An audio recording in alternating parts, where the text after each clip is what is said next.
트랜스포터, 글쎄요. 이제 이 트랜스포터 모형을 생각해 보면은 아무래도 좀 마이너하고 구하기도 힘들고, 저도 뭐 제 스스로는 뭔가 수집한다고 말하는 게 좀 쑥스럽긴 하지만 이 트랜스포터만큼은 저의 그런 수집가적인 기질을 계속 자극하는 저의 약간 원동력, 아니면은 저를 계속 부추기는 약간 그런 악마 같은 존재가 아닐까 싶습니다.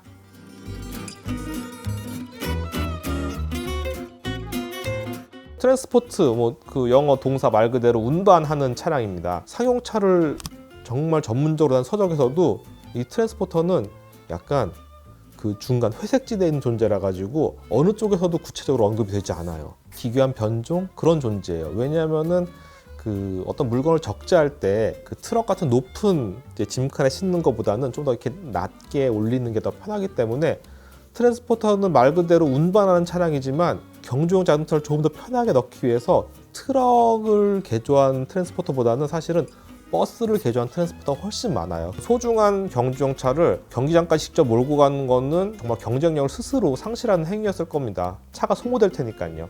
그렇기 때문에 아마 그런 소중한 경주용 차를 경기장까지 안전하게 몰고 갈 수 있는 그런 존재, 즉 트랜스포터는 그 모터레이싱의 발전 과정에서 자연스럽게 생겨나지 않았을까 싶습니다. 그럼 제가 모은 레이싱 트랜스포터들을 하나씩 소개해 드리겠습니다. 이 제품은 아마도 이제 레이싱 트랜스포터 중에서도 아마 가장 유명한 차량이 아닌가 싶어요. 이제 스코틀랜드의 레이싱 팀인 에큐리 에코스라는 팀의 트랜스포터인데, 이 팀은 1956년과 1957년에 르망에서 제기어 D타입으로 연속으로 우승을 차지했던 정말 큰 성과를 거둔 팀입니다. 스코틀랜드 국적 팀으로는 아마 최초의 사례가 아닐까 싶은데요. 게다가 당시 그 제규어 워크스도 하지 못했던 성과를 이뤄서 정말 그 제규어 역사상 가장 뛰어난 레이싱 성과가 아니었나 싶습니다. 콤머라는 회사의 이제 버스를 개조해서 만든 트랜스포터인데요. 그 당대의 어떤 다른 트랜스포터에 비해서 정말 아름다운 모습과 그 또 스코틀랜드 상징인 이제 이 짙은 파란색이 가미된 이 디자인 때문에 되게 많은 인기를 얻었고, 특히 워낙 유명하다 보니까 사실 레이싱 트랜스포터의 모형화 역사가 되게 길지 않고 또 모형화 사례도 드문데, 이 차량만큼은 되게 오래전에 영국에서도 모형화가 돼가지고 당시에 정말 큰 인기를 얻었고, 아직까지도 컬렉터 사이에서 정말 그 컬렉터즈 아이템으로 높은 가격에 거래되고 있습니다. 특히 이후로도 되게 다양한 브랜드에서 이제 모형으로 재현을 했는데요. 이 제품은 스파크에서 만든 제품입니다. 이 제품 역시 뭐 나오자마자 정말 큰 인기를 끌어서 지금 뭐 중고 거래가가 당시 구입 가격의 한 3, 4배 정도 되는 수준에 거래되고 있어요. 사실 스파크가 또 독특하게도 다양한 트랜스포터를 되게 열심히 발매하고 있는 회사인데요. 스파크는 원래 기본적으로 되게 마감이 뛰어난 회사입니다. 원래 얇은 부분은 얇게 제한한다, 이런 것들 되게 충실하게 따르는 회사인데, 그런 뭐 명성에 걸맞게 에큐리 에코스의 트랜스포터는 되게 이렇게 날렵한 라인과 어떤 끝에서 좀 얇아진 이런 느낌이 되게 좋은데, 그 실차의 느낌을 정말 그 스파크의 기술력을 잘 발휘해가지고 멋지게 재현하고 있습니다. 앞에 뭐 그릴이나 와이퍼, 뭐 라이트 이런 부분에 있어서 정말 실차에 가까울 정도로 되게 정교하게 재현하고 있어서 거래가가 뛴 것이 아깝지 않을 정도로 어떻게 보면은 이 트랜스포터 모형에 있어서 걸작 중 하나라고 감히 말씀드릴 수 있을 것 같습니다. 다음으로는 이제 페라리가 이제 1970년대에 사용했던 트랜스포터입니다. 이 트랜스포터도 사실은 특유의 특장차들을 만드는 카로체리아가 따로 있었다고 해요. 우리들이 익히 아는 피니팔이나 아니면은 뭐 비냘레, 아니면 뭐 베르토네, 이런 정말 멋진 스포츠카를 만드는 카로체리아만 있는 게 아니라 이탈리아에는 오를란디, 뭐 롤포 이런 것처럼 트랜스포터만 전문적으로 만드는 특장차 전문 카로체리아가 있었는데요. 이 버스는 이제 그 중에서도 카로체레 롤포에서 만들었던 트랜스포터입니다. 차를 2대를 넣다 보니까 아무래도 이제 기존 버스에 비해서 이제 하이루프 형태로 만들어져 있고요. 이 제품은 이제 이탈리아의 좀 오래된 모형 업체인 올드카즈라는 데서 만든 차량입니다. 올드카즈는 이탈리아에서 되게 역사가 깊은 모형 업체고요. 이 업체는 상용차, 즉 트럭, 버스 이런 것들을 전문으로 하는 회사인데요. 아무래도 이런 상용차를 만드는 회사다 보니까 약간 곁가지로 좀 유명한 트랜스포터들을 몇몇 재현해가지고 옛날에는 사실 뭐 올드카즈의 제품 말고는 선택의 폭이 전혀 없다 보니까 당대엔 되게 큰 인기를 얻었습니다. 지금 관점에 보면은 되게 투박한 부분이 많아요. 사실 뭐 바디의 쉐이프라든지 아니면 어떤 이렇게 세세한 뭐 라인이 되게 투박하고 뭐 타이어나 뭐 실내 제어도 되게 투박하지만 어떤 제품들 같은 경우는 올드카즈에서만 제한된 제품도 있고 또 다른 회사에서 멋지게 다시 만든 제품들도 있지만 또 아까 제가 얘기했듯이 이 올드카즈만의 어떤 독특한 매력을 살리는 조형이 이루어진 부품도 있기 때문에 저는 뭐 지금 더 정교한 제품들이 나왔지만 아직도 이 올드카즈에서 나온 트랜스포터들을 되게 아끼고 있습니다.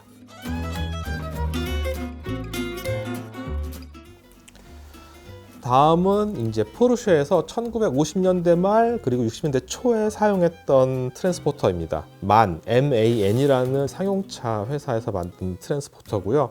이 당시에는 포르쉐가 포르쉐 550, 또 356 이런 차들을 바탕으로 놀라운 성과를 거두고 있던 레이싱에서의 정말 강자로 막 발돋움하던 시기에 사용하던 트랜스포터인데요. 이 차 역시 한동안 뭐 모형화가 전혀 안 되고 있다가 독일의 슈코라는 업체에서 한정판으로 발매를 했는데 정말 구하기가 힘들어서 저도 이 제품을 정말 오랫동안 노리다가 어렵게 구했는데요. 그 슈코에서 정말 그 신경 써서 만든 제품답게 진짜 그 프레임이라든지 세세한 부분을 정말 잘 재현하고 있고요. 또 당시 이제 포르쉐 레이싱 지원 차량들의 컬러였던 어둡고 탁한 붉은색을 너무 잘 재현하고 있어서 그동안 모아왔던 이 시기에 포르쉐 레이싱 카들과 한번 전시를 잘 해서 그냥 사진을 한번 찍어보는 게 이제 저의 소원 중 하나입니다.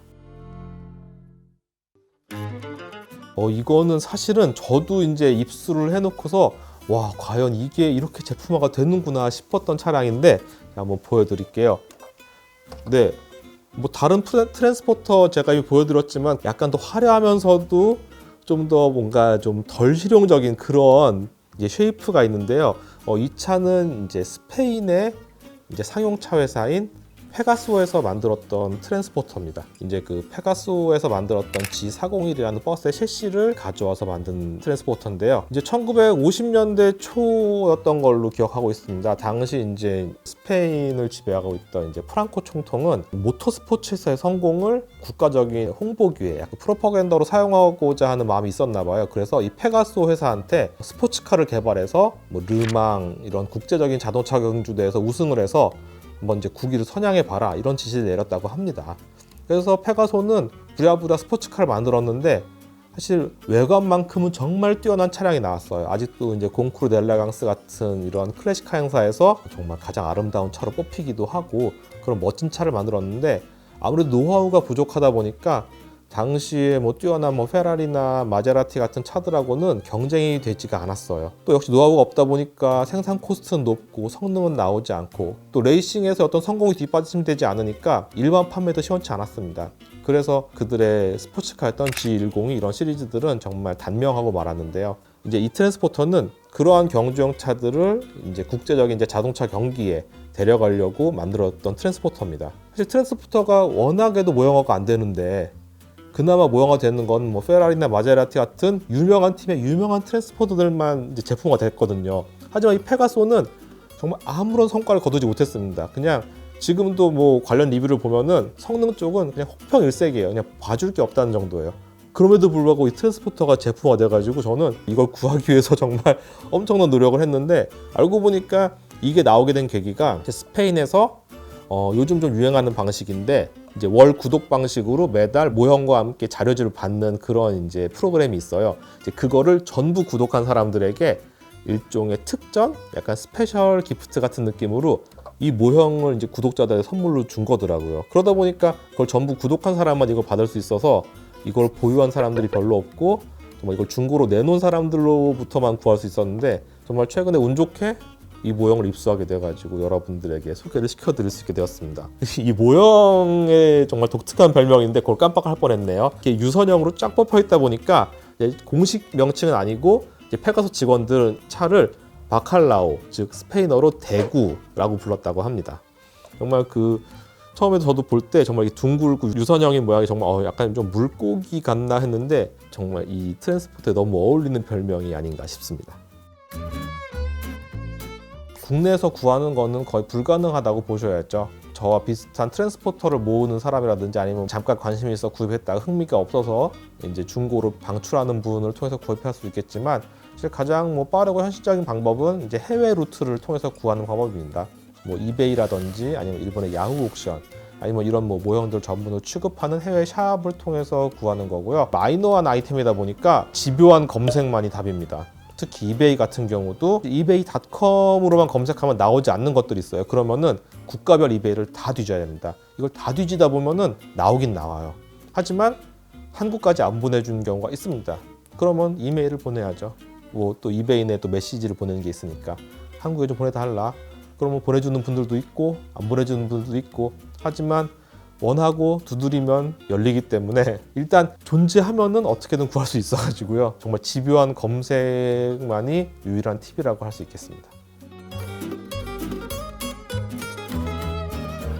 저는 이제 모형을 볼 때 그 모형이 그 프로포션에 맞게 정말 훌륭히 재현되었는지를 제가 한눈에 느낄 수 있는 걸 되게 중시하기 때문에, 그런 점에서 볼 때 1:43 스케일이 어떤 그 작게에 있어서 자동차의 매력을 충분히 살리면서도 이제 한눈에 전체를 이제 조망할 수 있는, 그러게 가장 적합한 스케일이 아닐까 싶고요. 1:43 스케일은 이제 되게 역사가 오래된, 제가 생각하기에 어떤 모든 모형보다도 역사가 오래된 그 기차 모형과 함께 성장했던 스케일이다 보니까 정말 많은 회사들이 정말 다양한 엄청난 범위의 모형들을 만들고 있기 때문에, 제가 정말 조금만 노력을 하고 원하기만 하고 잘 찾으면은 제가 좋아하는 차들의 모형을 아마 거의 다 살 수 있을 거예요. 그런 점에서 정말 선택의 폭이 넓기 때문에 문이 안 열리기도 하고 너무 작다고 생각할 수 있겠지만, 저는 1:3 스케일이야말로 자동차 모형의 정점이 아닐까라고 생각을 하고 있습니다.